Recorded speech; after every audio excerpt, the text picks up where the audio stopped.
Nakakadismaya itong ginagawa ni Senator Amy Marcos na ito, na sinisira niya hindi si BBM kundi sinisira niya yung buong pangalan ng mga Marcoses. Napakatagal ng panahon, more than 30 years, no? 36 years na niyuyurakan, sinisipa, dinadaganan, tinatadyakan ang kanilang pangalan sa paninira. Na ngayon na ang mga Pilipino ay nagising sa katotohanan na lahat ng paninira ay isinantabi nila at kanilang ibinoto si Pangulong Bongbong Marcos para maituwid ang kasaysayan at upang gumanda ang takbo ng Pilipinas at makabawi tayo sa lahat ng mga pangyayaring mga lumugmok sa ating bansa. Saka yung INC, siyempre alam nila kung ano sasabihin yung mga yan, sila Amy Marcos.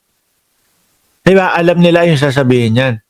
Naniniwala pala kayo na adik si Bongbong Marcos. Bakit ikinandidato nyo noong 2022?